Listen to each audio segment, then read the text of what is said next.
Queen KWP, good morning to you. Deanna, good morning to you. Miss Barbara, good morning to you. What else I got out there? Who else? Ghana, good morning to you. Quanta, good morning to you. Sohana, good morning to you. Here, good morning to you.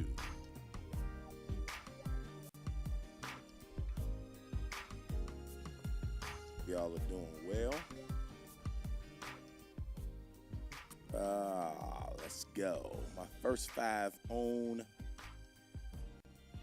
the Facebook and YouTube room is y'all know y'all can't do nothing with her.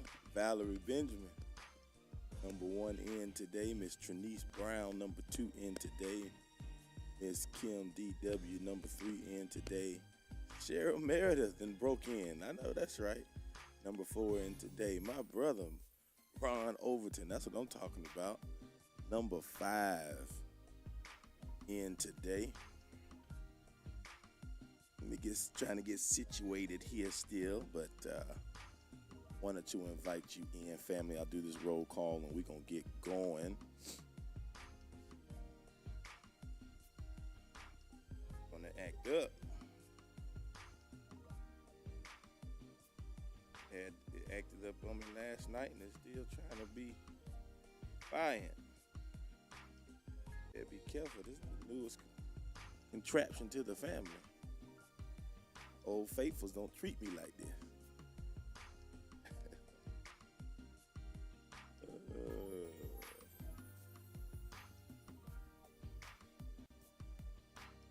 Let's go. See if I can pull this up. Give me 1 second.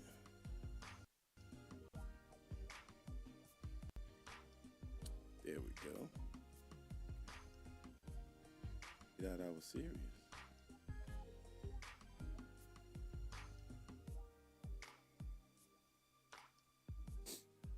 All right, let's go. Roll call, roll call, roll call. Miss Elise Taylor, good morning to you, family. Thank you for your help at the home front. While I'm holding it down here, appreciate everything you do, Miss Elise Taylor. Desiree Wright, good morning to you. Christina Lewis, good morning to you.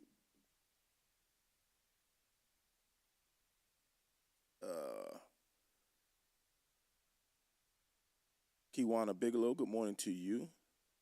Angeline Cox, good morning to you. Good to see you. On Woman of God.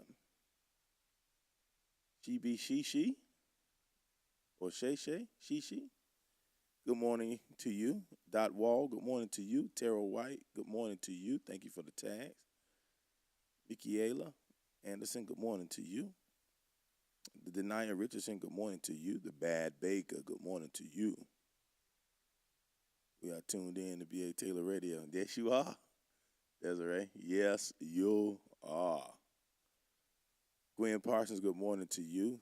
Thank you for the tags. Val, thank you for the tags as always. Shanika Harris, good morning to you. Deb Holmes, good morning to you. Truly Thankful Thursday. Y'all can go ahead and name that day. Latanya Neely, good morning to you. Monifa, good morning to you. Nicole Richardson, good morning to you. Victoria, good morning to you. Linda McCree, good morning to you. Sable Michelle, good morning to you. Shanika Gasson, good morning to you. Sharon House, good morning to you. Desiree, thank you for adding the followers. I love it. Hannah Parker, good morning to you. Glorious morning back to you. Let's go. Who we got? Brian Brown, good morning to you. Taylor Time, Tuesday. Thursday, I'm sorry. Taylor Time. I like that one too. Taylor Time. Tyrese Gaither, good morning to you. Miss Wileen Nilly, good morning to you. Jima May Bickle. Jima Bay Bickle, I'm sorry. Good morning to you. Jima May just sounded good. It just rolled off. I knew that was wrong. Latasha Long, good morning to you. Dot Wall says, Thankful Thursday. Thankful Thursday. Uh, Keisha Craven, good morning to you. All right, gang, we in the building. Hope all is well. Missed y'all yesterday. We had a wonderful time, though. Was at a community uh, prayer breakfast for Lent that I was the speaker at. I had a wonderful time. And we back, though. We're going to kick this. We're going to close this off what I feel like a bang. Teaching the Truth Thursday. I like that, Miss Ernestine. Good morning to you. Sable, thank you for the @followers. I love it. I love it.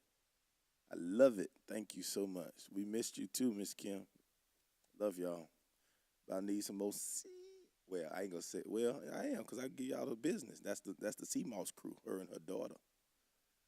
I need another batch. I've been taking that stuff like gunk, gunk, gunk. Joanne Russell, God bless you this morning. Mr. Rufus, what's up, sir? Mr. Rufus, we got to get up this. I got to get some things going with you. We're going to get it together. We good? Anybody come back on Instagram? We straight? Let me make sure I spoke to my family. Oh, there was some more down there got stuck on me. Let me see. Let me make sure y'all straight.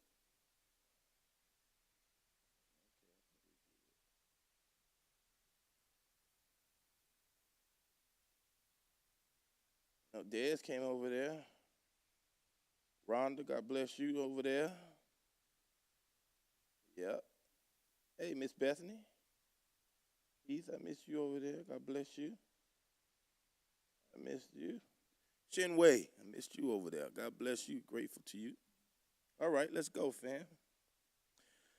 Father, we thank you for this day. We thank you for this space. We thank you for an opportunity to share, and we give you praise in advance for what you're going to say, what you're going to do in Jesus' name. You know I'm everywhere. Yeah, I love it too. Miss Journey Day, God bless you. Jess Ford, God bless you. Come on in the building. Come on in the room. Lord, I can't believe I got this A&T stuff on. I'm loving y'all know I love my son. Definitely a Ram. I'm going to rep him. I'm going to rep him as long as he out there doing this thing. I'm going to rep him. Don't look for this in a couple years. Rissa, God bless you. Jamal Henderson, God bless you. Dr. Ron, God bless you. Celeste, God bless you. So, Hannah, I can't believe it. Now, Tiana, you need to stop that Aggie Pride mess now. You're gonna bring me back to my Ram days. So we had a response to that Aggie Pride stuff. Yeah, die. I got another Ram in the building. As soon as I said Aggie Pride, she shouted out, die.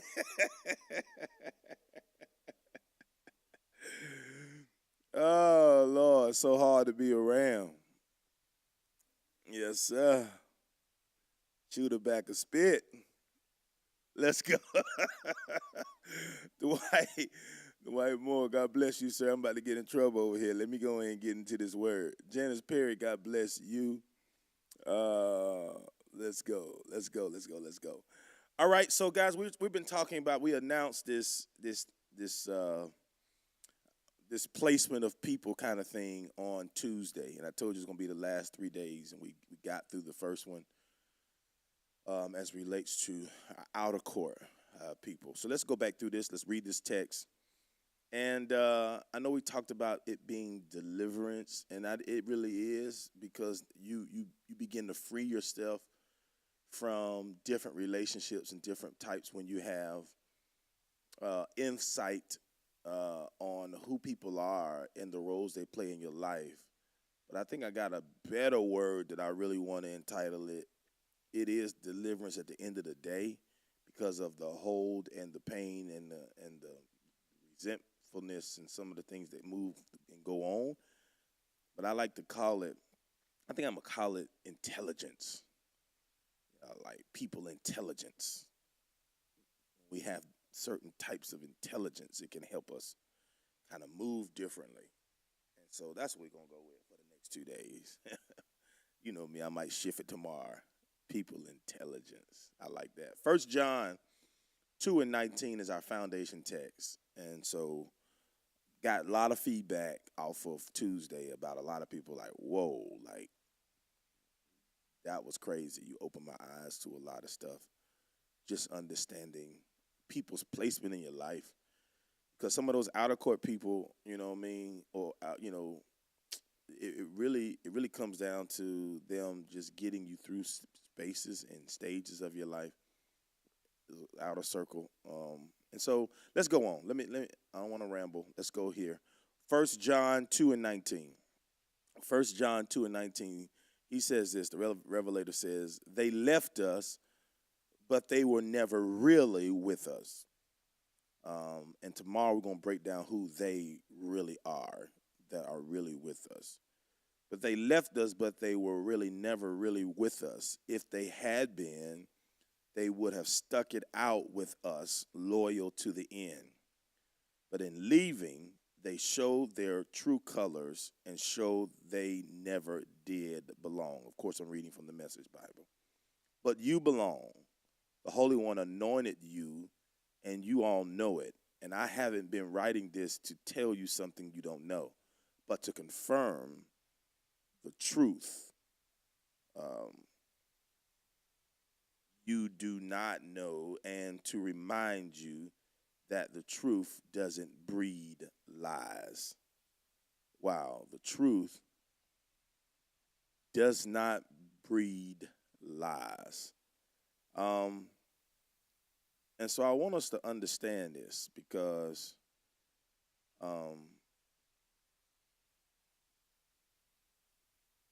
let me do something here. I should have done this.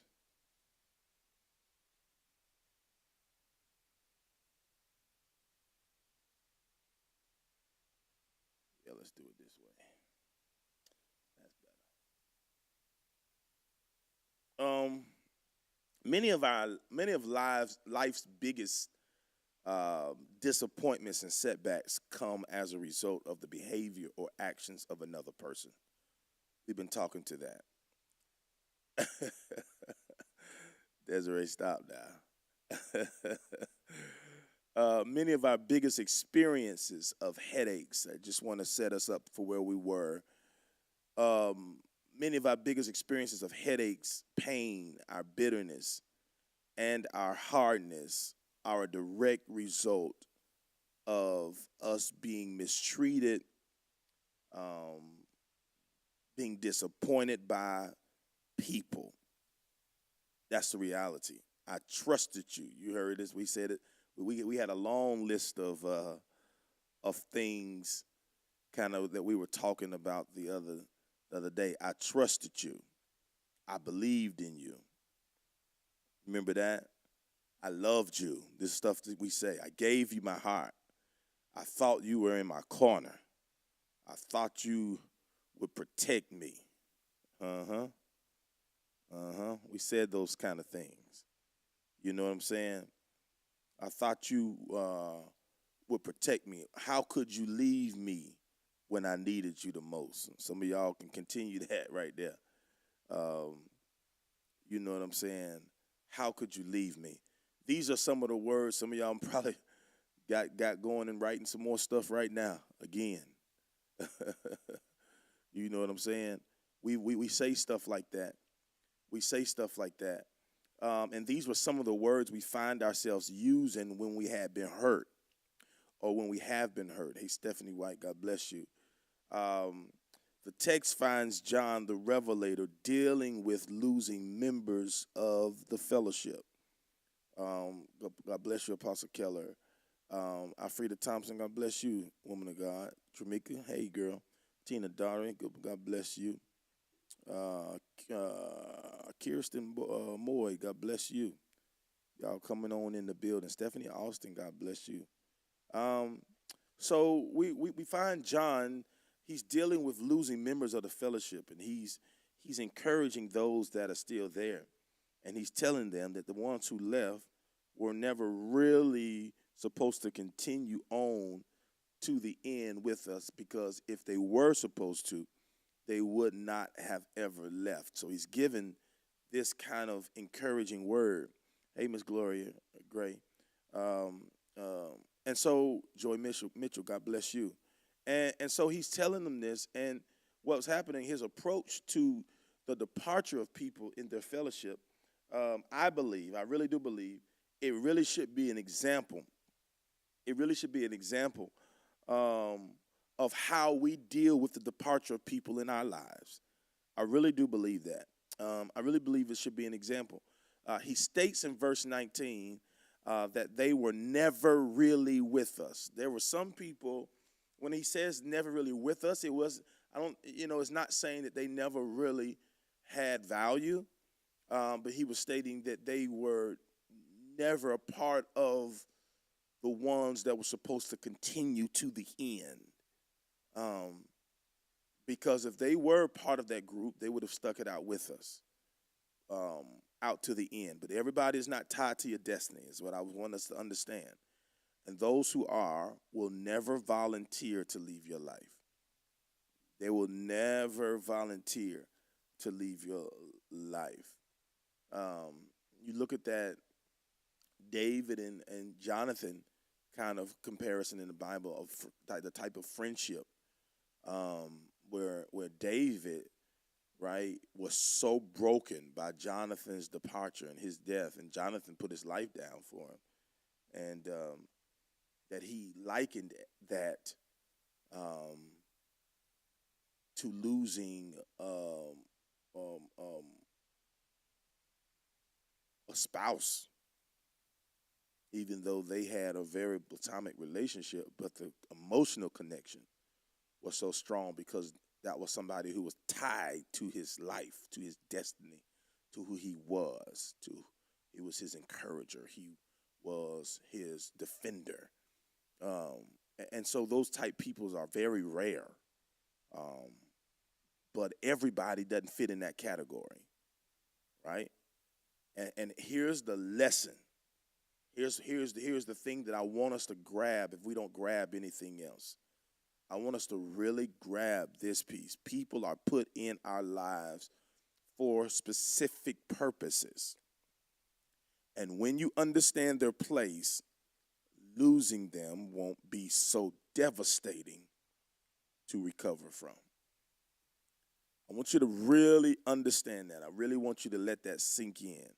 And I'm not saying that to you for you to discount people and for you to not, appreciate people that is in your life. I'm not saying that so that you can become this hard kind of standoffish person. I'm saying that so that you can, your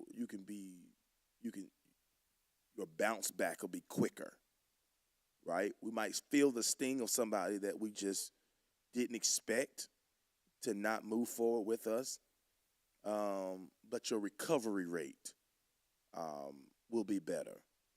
And a lot of us, we really suffer emotionally because we don't recover well. It takes us too long to get over.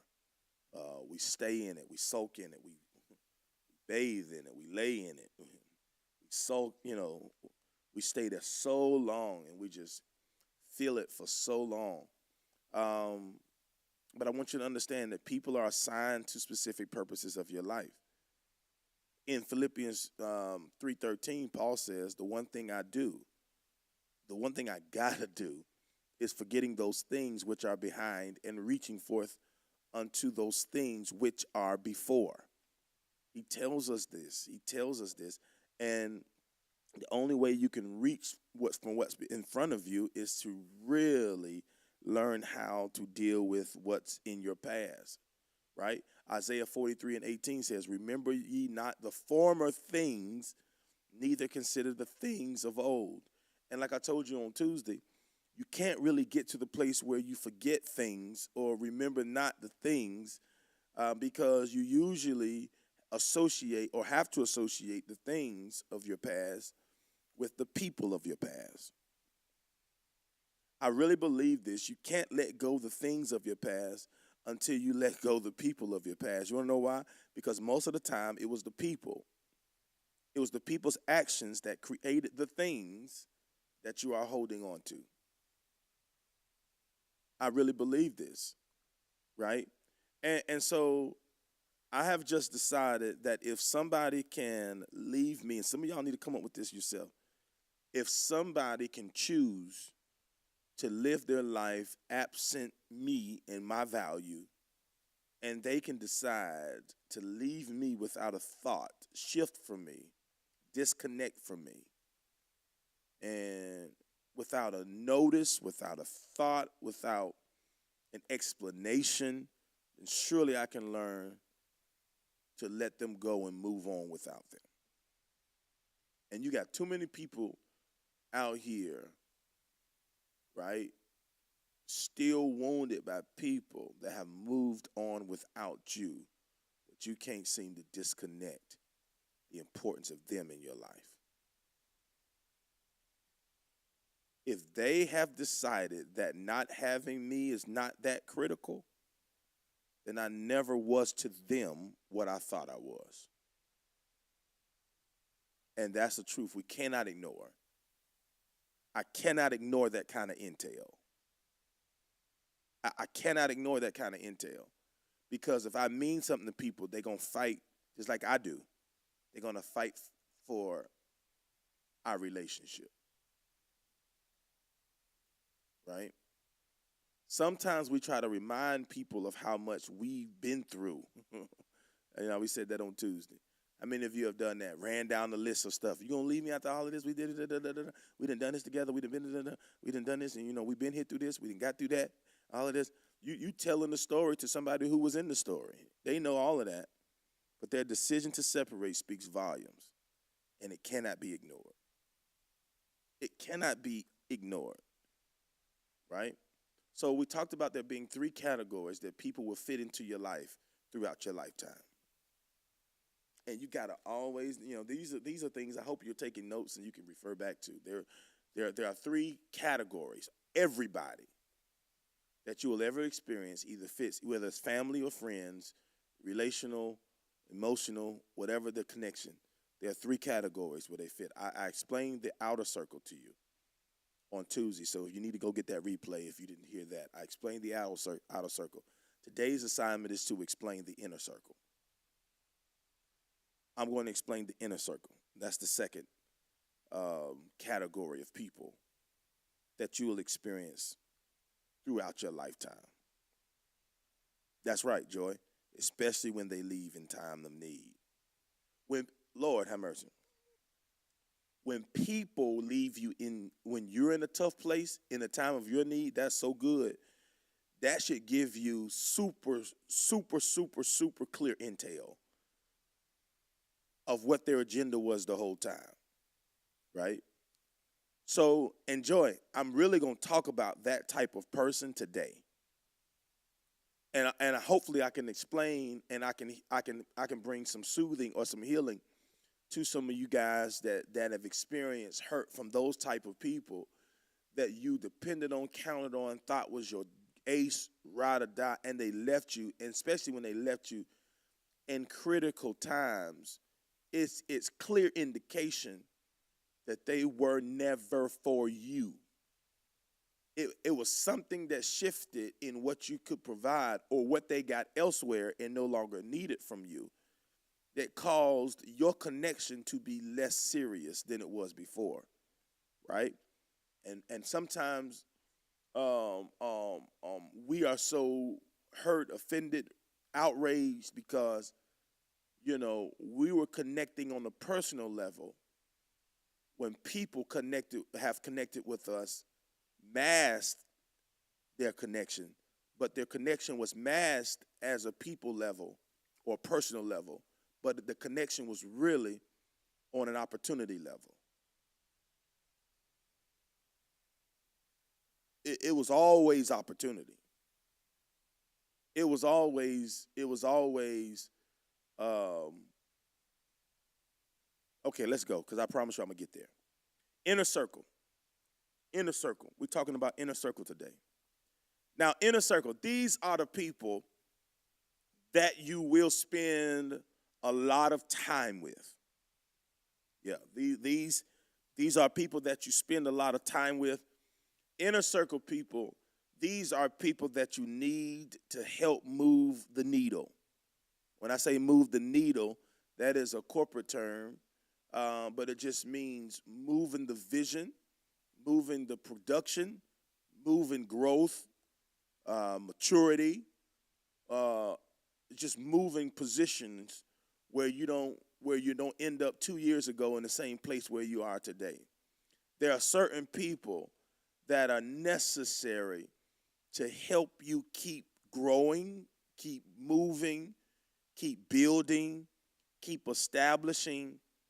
And because you spend so much time with those people, and because those people have meant so much to your progress, a lot of times we get so attached to them as if they're a lifer, when actuality, God placed people in seasons of your life that were seasoned in the area that you were passing through. I need y'all to hear me real good here. These are people that you need to help move the needle. And these are people that you share your visions and your goals with. Right? They are people that they are going to be accountable. They're going to be loyal to you in seasons. They're going to be very encouraging, because you're now dealing with people who want what you want, who are where you are, who speak the same language, who talk the same game. And so you find yourself growing around these people. You find yourself enjoying their company. You find yourself loving their fellowship. But the reality is this, some of these people still may not be full journey people with you.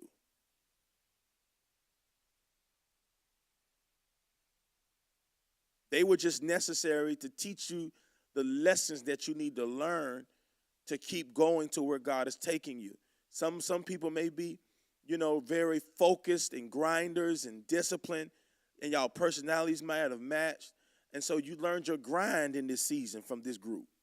You learned your hustle. You learned your focus. You learned how to navigate certain areas that were important for you to learn. And these are the people that because you shared your vision and your goals and some of your heart with, you're starting to open up your innermost and really start to become vulnerable, because you feel like y'all got so much in common, right? So like I told you, there were two types of personalities in your outer circle: the critics and the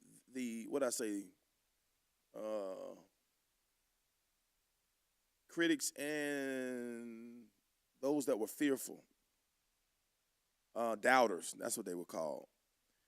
So this realm has characteristics too, and I want to break down the characteristics so you can tell, because this is really the area where most of our hurt comes from, this inner circle group. And hopefully I'm going to explain to you why. This is where our fallouts come in, and our really rage comes out. Because in this group is something called colleagues. I've named them like colleagues. Again, that's a corporate term. But I named them colleagues because people in our lives fit this bill. Now, colleagues are this. These people are for what you are for. That's colleagues. They are for what you are for. You share the same goals. You share the same vision. That's why it's easy to share yours with these people. It's why it's easy for you to put it on the table, because they help you work through it. They help you iron out the kinks, even in your personal life. You know what I'm saying? I've had situations, and good friends of mine we have had these kind of conversations or you had people in your life, they were good friends in seasons because they might have shared something in common. They both just dealt with a divorce, or they both just came out of a breakup, or they both was in a season of their life where, we see it in church. When you have a couple people that just got saved together and they share this excitement for their new walk with God, and they're changing in life together. And so they got a lot in common, a lot to talk about. They encourage each other. They are the booster to each other's process. And it just seems like that's your girl, that's your boy, that's your sister, that's your brother, that's your boo. You know what I'm saying? And it's cool and it's right. And God put you there together to get each other through that phase of your life. Colleagues, y'all share the same vision. You share the same goals. Come on, you want the same things. You are for what each other is for. They will do whatever they can to help you get your goal accomplished because they share the same passion. They share the same passion. They are not, listen, and here's where it gets tricky. They are not necessarily for you, but they are for what you are for. That's why it feels like y'all are inseparable because at this moment of in the stage of your life, y'all want the same things, y'all going after the same things, y'all aspiring to grow at the same time. You are enhancing what each other is becoming, and it is connecting you all to a place that you're getting attached to. But one thing in this area that we don't remember, they are not at the moment attached to you. The commonality that y'all share is they are for what you are for. And because they are not necessarily for you, but they are for what you are for, there are several dangers of colleagues that we have to have intelligence about. Here's the danger of colleagues that some of us get caught in the middle of. Hey, Sam. Hey, April. Good morning. If what you are for ever changes or shifts, they will leave you. Because it was always about the cause and not about you. Lord Jesus. See, I want you to understand, many colleague relationships are masked as committed relationships or masked as being for you. But a lot of times, they enjoy your company because you are help boosting or inspiring their baby, their lead, their what's in them. And here's the thing I want you to understand. It's not always malicious. And okay, and I'm gonna help because I saw this comment come up, and I'm not saying this to pick on the comment. I'm saying this comment opened another can that needs to be opened and poured out. It's not always a hidden agenda. In some cases, it has been, come on, it wasn't hidden. You just embraced it the wrong way. Because every time y'all talk, that's all they want to talk about. There's some situations whenever you go to lunch or go to the table, they're always talking about their agenda.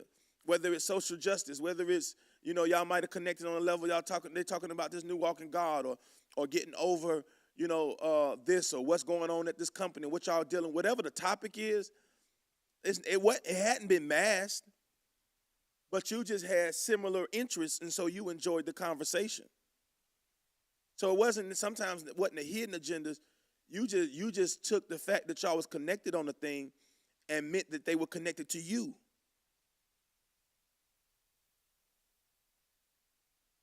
And it doesn't have to be personal, but when your conversation changes, There have been seasons in my life where there are things that, different people, different organizations, and different people who are fighting for different passions have tried to include me in, and the relationship started to grow.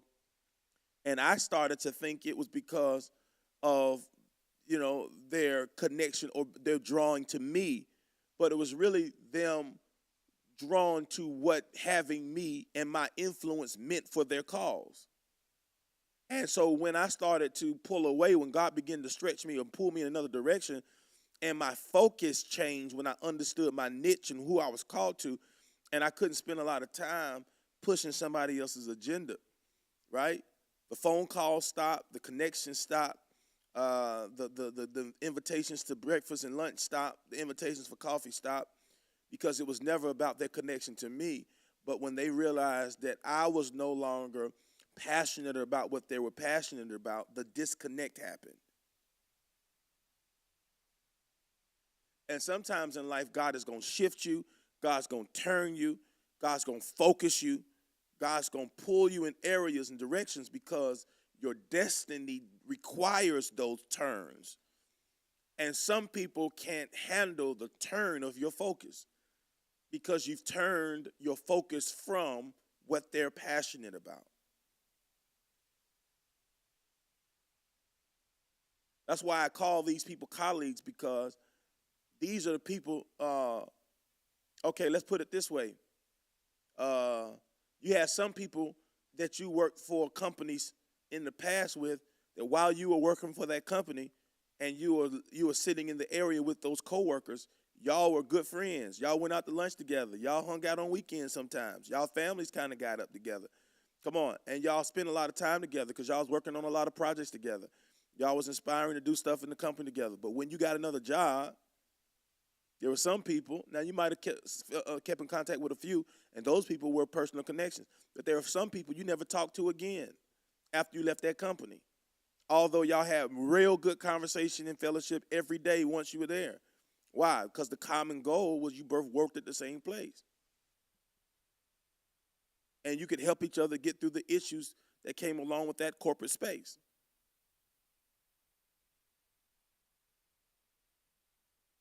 Right?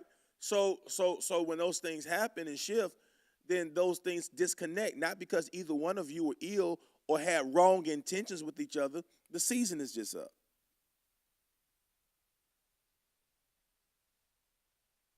I've seen it happen in my space. I've seen it happen with pastors.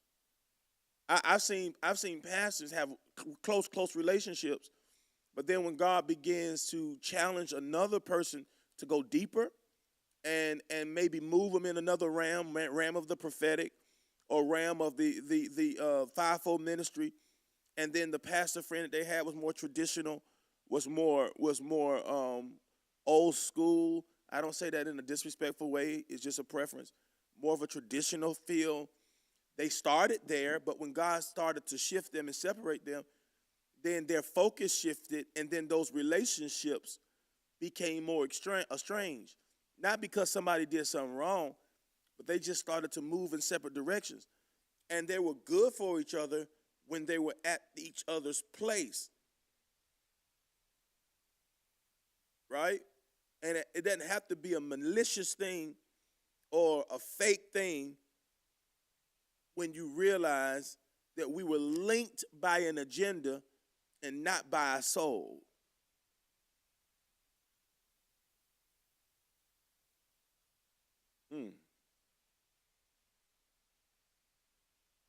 These colleagues now, this is the danger.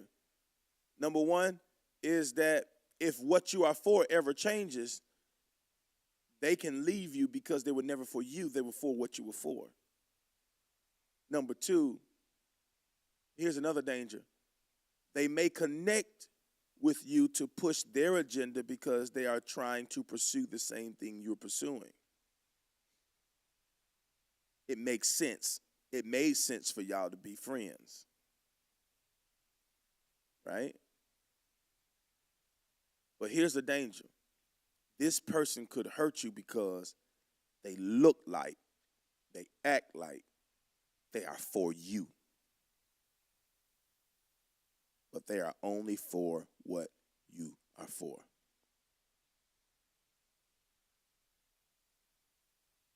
And chances are these people won't change for you. They won't change with you. They won't shift with you. They have a hard time supporting your growth, or they'll have a hard time celebrating your new endeavors. Because the person that they love, they wants to stay the same. Because that's in the realm that they live in. And if you go do something else, what will we have to talk about? If we ain't drinking no more and we can't go out to clubs no more, we ain't gonna have nothing to say to each other.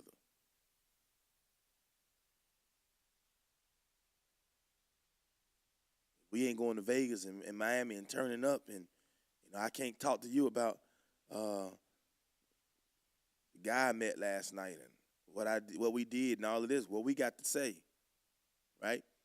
Because they don't know how to talk to you about what's going on with you. They don't want to talk to you. They don't know how to talk to you about what's going on in your heart and what you're thinking and how you feeling in this season, what's going on in the family. Because y'all didn't never connect on that level.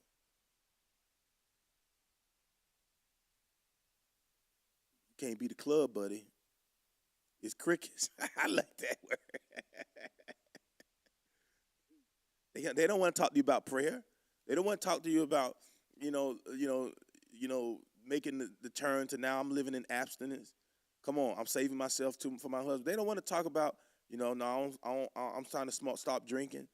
Girl, bye. Boy, bye. They don't want to talk to you about, no, I'm not smoking no more. They don't want to talk about stuff like that because now you know fun, right? But people for you will be like, oh my God, that's so good. I'm so proud of you. Tell me about your journey. What made you want to do that? Okay, oh, wow. I want to hear more about that. No, but people that are just for what you are for, they for that life. And if you ain't with that life no more, you lame.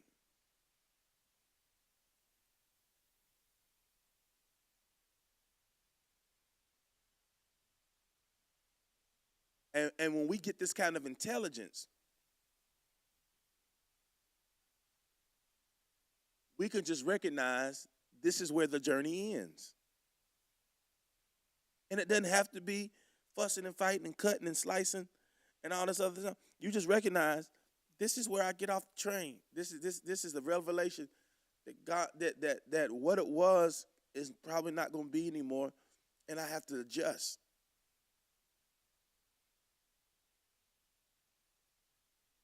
Just adjust.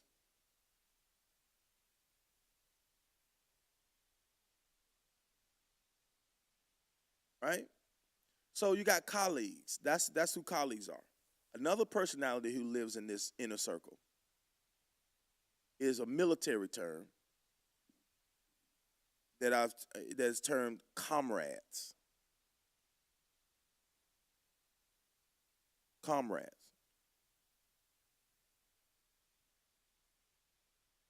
It's a military term used by soldiers. Now, before I say what I'm gonna say, let me paint this picture. You've seen it. Even it probably was more prevalent, probably in the 50s and 60s, probably in the times where like civil rights weren't really in place, when you had military fighting together, when the country didn't like blacks and whites to kind of come together, or it was hard for them to come together. But then they would go fight an enemy that was a common enemy on the same line. And you would have people fighting together who otherwise wouldn't like each other.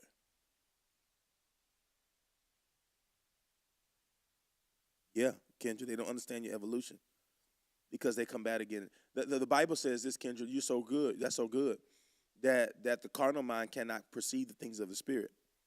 And your shifts in your life have been spiritually directed and spiritually led. So when people are used to you on a level and used to your mentality being what it was and used to your pursuits being what they used to be, and then you shift it from a spiritual encounter, they fight it not because they want to be mean. They fight it because they don't understand why, because they didn't get the spiritual encounter you received. And because the carnal mind can't receive spiritual things, then God is moving you spiritually, but a spiritual deaf or spiritual blind person won't even see what just happened and won't even feel it or understand it. And so it really is impossible for them to shift unless they shift spiritually with you.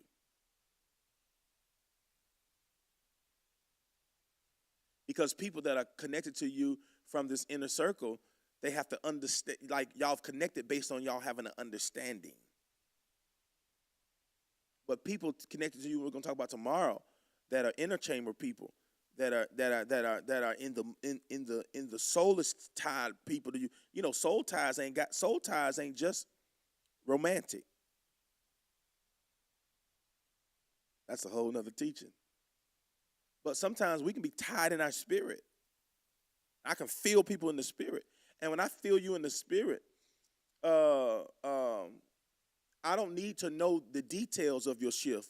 I just know that it's important to you, and I need to support it. Me and somebody was talking about that the other day on how two friends, you can be sitting at the table, and this really happened. You can be sitting at the table of about 4 or 5 people that all of you are considered to be friends. And you can share something that is really concerning you in your heart. And 2 of them friends at that table will hear it and be like, oh, man, that's something else, man. We'll be praying for you, and move on to the next conversation. And then you'll have 1 or 2 at the table who are connected to you in your spirit that will want more detail or talk to you after and say, man, I heard you there. How can I pray for you? You need me? I felt that was really important to you. It's the same conversation, but they're going to feel it and respond differently because they got different assignments to you.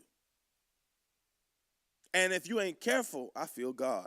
If you ain't careful, you'll get offended that the other 3 didn't hear and see and respond like that 1 or 2 did. And you'll start telling them they ain't no real friend because they would have got it. They kind of blew that over. But this one right here came back and told me, come on, how he felt about it. No, it wasn't that they wasn't a real friend. They were just friends on different levels. This friend meant something to you that the other 2 friends could not even comprehend. And what I want us to understand is okay. It's okay to have a friend that's in the inner court and a friend that's in your chamber. And the reality is this.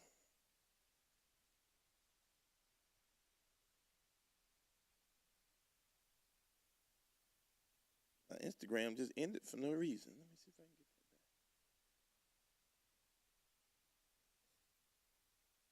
back. And it's okay to have different people at different level. And so those of you who are on Instagram, they come on here. I'm back live now. I don't know why that just went off. But it's okay to have that kind of diversity. Even Jesus had it. Sorry for y'all. Got cut off Instagram. I don't know what happened. But come on back in the room. Even Jesus had it. You remember he had 12 disciples, but when he had tight places, there only was 3 that he called: Peter, James, and John. He said, "Y'all stay here. Peter, James, and John, y'all come with me." The word knocked it off. That Instagram demon say, "This is too much. I can't take this. You can't help these people like this." Peter, James, and John. Right? It wasn't a slight to the other 12. They were still picked. They were still chosen. They were still one of his aces. They were still disciples. But there were some matters that he only called the other 3 because they had a closer bond. When he's talking about, his sheep and fish, Peter, you love me, feed my sheep. He talked to Peter by himself because Peter was going to bear the responsibility of leading the 12 once he's gone. And so there were levels in their connection of closeness where Jesus went deeper with some that he didn't go with the others. And it didn't make the others less valuable.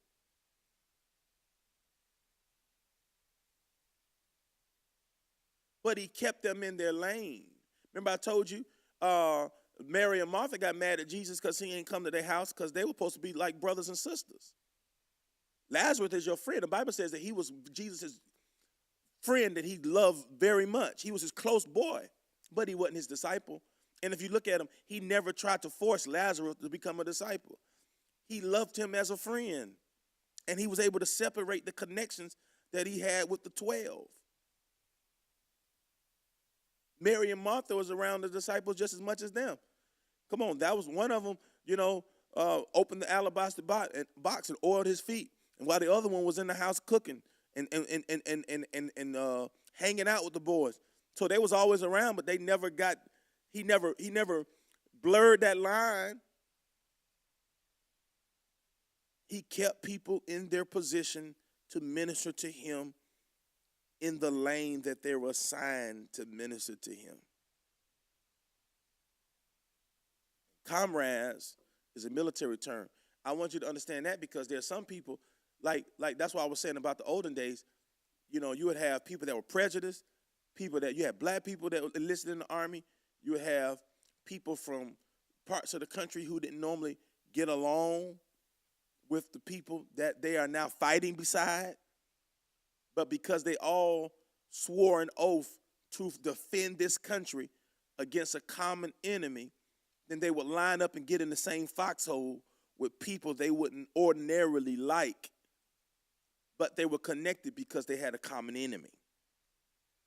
Ooh. And some people that you're in relationship with, come on, it's not because they are for you. They're just against who you against. Or they are against who's trying to come at you. Okay, let me say it this way.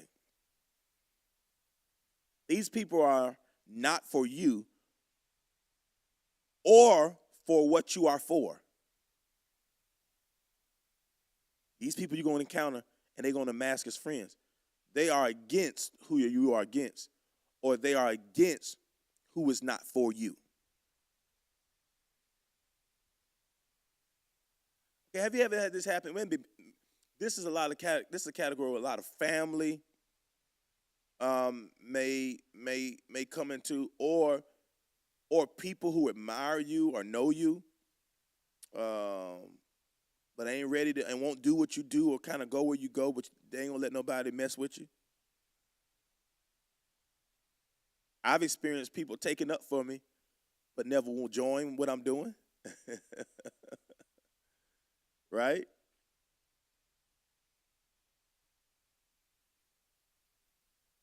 In other words, they are there to fight with you or fight for you because there's a common enemy. To defend you, but they're not there to work with you.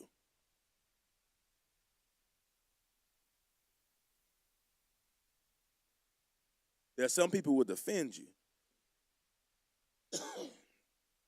but never connect.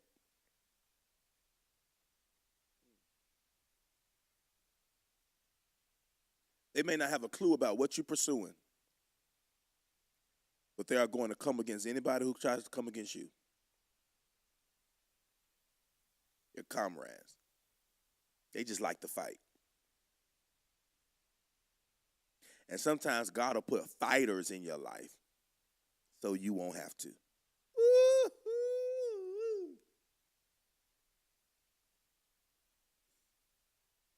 God will put protectors around you that will give you space to go be great. But I'm not trying to get closer to you. They ain't trying to connect with what you're doing. They're not trying to be a close friend. Come on. They just got an assignment to protect you. Don't let nobody speak against you. Don't let nobody do nothing crazy. Come on. If it's time to fight, you can call them. They're going to show up. Then you're probably not going to see them for another 4 months. Somebody mess with you, let me know. But here's the danger in comrades. They're defending you. May develop a soft spot in your heart, and you may take them more seriously than they take you. You sit right there.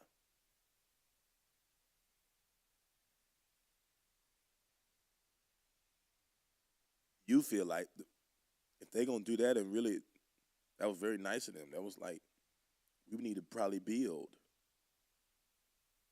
Let's go out to dinner. Let me tell you thank you. Let's go out to lunch.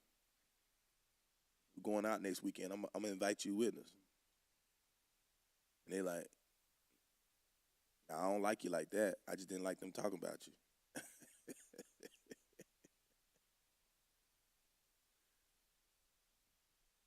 Come on. And that soft spot will set you up for rejection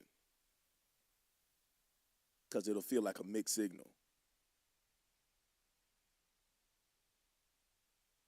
There are preachers, and this happened. Again, I'm talking about preacher friends because I'm a pastor, and that's my community right now.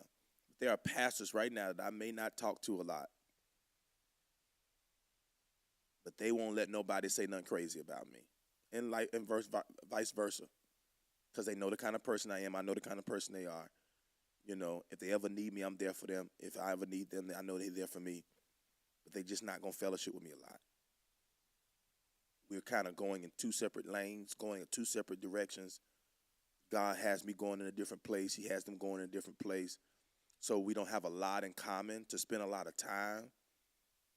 But they are in my corner to fight for what I'm doing, because even though my lane is not their lane, they still believe in what God is doing in my life. And those type of people I have invited to many of the things that I'm doing.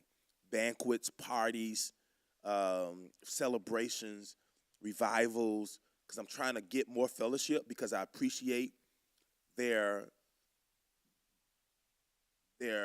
genuine understanding of who I am in the kingdom, their genuine understanding of who I am as a person, and because I want to be around quality people and build my circle with quality people, I'm constantly trying to invite those kind of people closer so that we can grow stronger and build more of a connection. But every invitation they reject, because I'm trying to pull them into something that they're not assigned to do. Because some people in my life are just protectors. Pray for me, cover me, fight for me, but never designed to connect with me. And so when I started to see that, I started to let stuff be natural and just love them where they're assigned to be. And I still have that affection for them. I still have that respect for them because they see me right. They understand who I am. But I have to now understand they probably would never be one of my inner circle or some of my close or my close chamber people. But they still have purpose.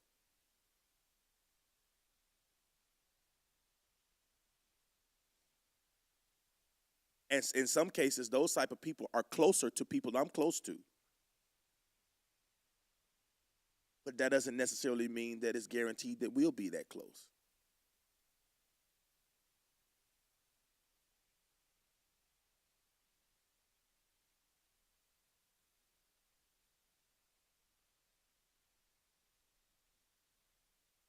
And sometimes we can think it's us.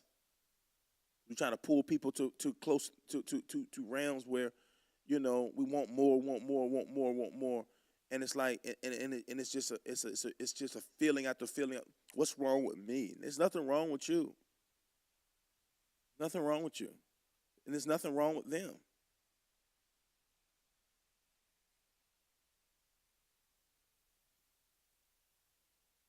Their defending you may develop a soft spot in your heart, and you may take them more seriously than how they take you.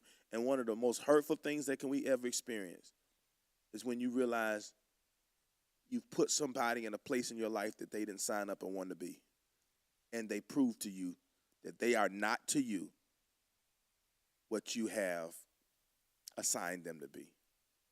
That's one of the most hurtful things we can experience. You may start to mistake their fighting nature. Hear me right here. This is good. You may start to mistake their fighting nature for affection.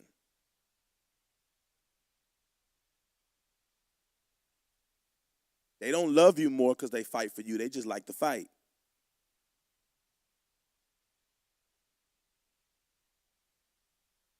And because you're a good person and what somebody else was doing or trying to do to you was wrong, it just seemed like a good fight that they could sign up for.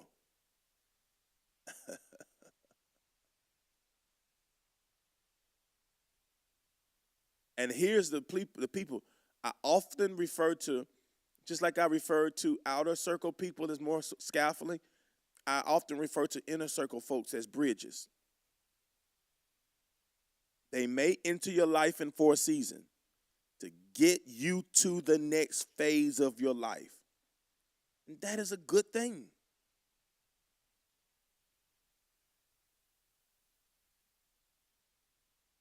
That is a good thing. Whether it's to get something accomplished or to defend you from opposition. God put them in your life in that season to get you through it.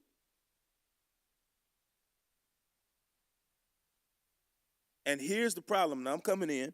Here's the problem, because when you experience this kind of life journey with these kind of people, these people are hard to let go of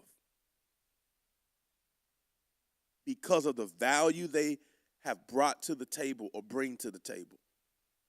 And because of the history and the memories and the loyalty that you may feel towards their impact on your life. They got you through that. They were there for you in this. They've always been loyal. They never switched up on you.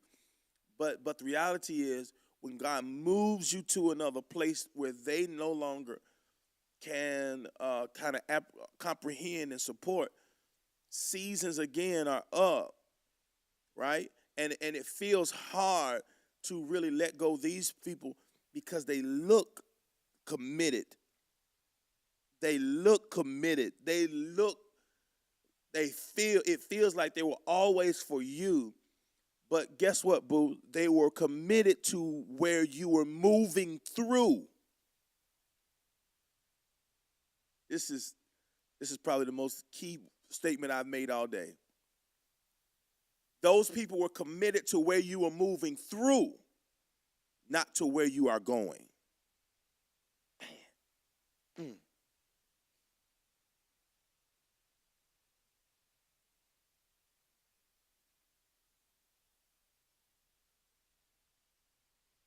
And you will experience separation and disconnections from these people that will sting.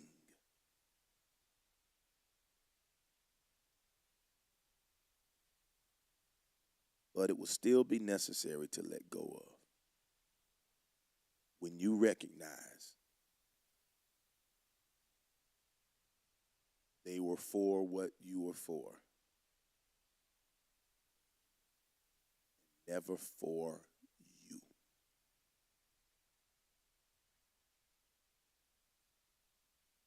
They saw you right, and they knew they had an assignment to you,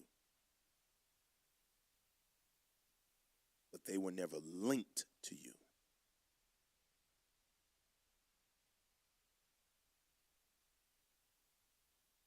There are seasons we go through where people will give God will give people revelations about us. They'll see us right, and they'll be assigned to help us through seasons because they see where you're going, even though they're not a piece of the full puzzle. They know they're for you in your now, and they'll be good to you, and you'll be connected to them, right? Because who I'm going to talk about tomorrow, you're probably going to have 3-4 of those people in a lifetime. If you have 5 of the chamber people we're going to talk about tomorrow, if you got 5 of them, you've lived a blessed life. Most people will only have 1, 2, maybe 3 of those people that have done life with you, that will do life with you. The reality is most people's inner circle friends change probably every 10 to 15 years.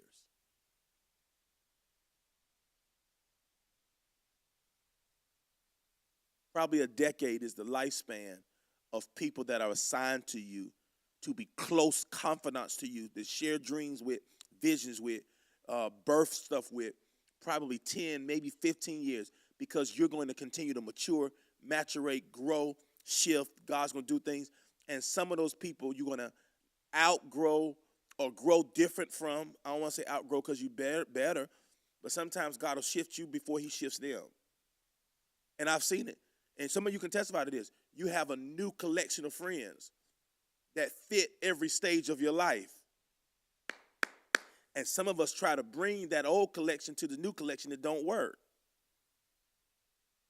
But there's probably a group of 3, 4, maybe 5 that have gone through every season with you because it was never about the season. God connected them to you.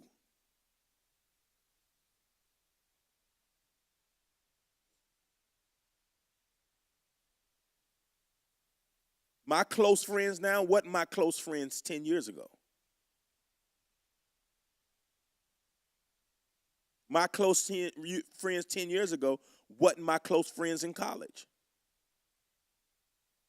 My close friends in college were not the ones that I hung over, slept with, spent the night with. I'm going to say it right. Spent the night with, slept over. That's what I was going to say.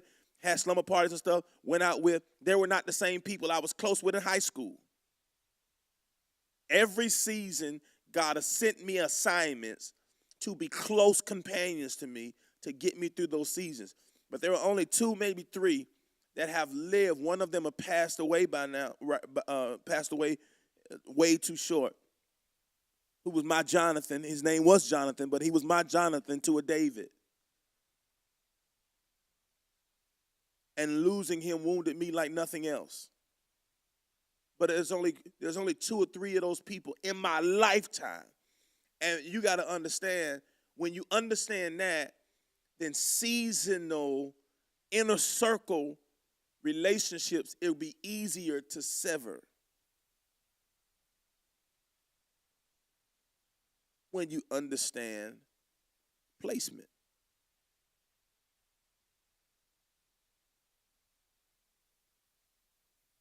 That's good, Tom. Do we handle them right? That's what I'm trying to help us to do, because when I get intelligence of who they are, I can be wiser on how to treat them. You can't handle right what you misassign. Some folk just want yes people. That's right. That's lack of intelligence. That's lack of maturity. When I want to mature and want to get better, then I acquire and I long for the different type of person around me. As we talked about last night in the Bible study, immature people want to create environments where they always get their way. Mature people want to create environments where they always grow and change. It's not about their way, it's about learning what's right. That's the difference. And when people want yes people around them, they want people to cuddle who they are. That is a sign that they're not ready to mature yet. But when I value growth, I'm getting out of here. Lord, this is so late. Then I seek a different kind of crowd. I got to stop. I've been holding y'all way too long. Father, we thank you for this word. This is your word for the day. I'm going to stop. I hope you got something. I hope you received this. Hope this is helpful in some way. God, give us the intelligence, give us the wisdom, give us the discernment. Place people where they belong and love them from where they are. We give you praise for it in advance in Jesus' name. Amen. All right. The fact that you're watching me, the fact that you are listening to me is a sign that God gave you another day. Because he gave you another day, you still have an assignment to get complete. The fact that he gave you another day means he gave you a new mercy. So take what he gave you and go win what's in front of you. Winners win. That's who you are. So go be who you are. Do what you do. Go win your day. We'll see you tomorrow for the finale. Love you. Peace.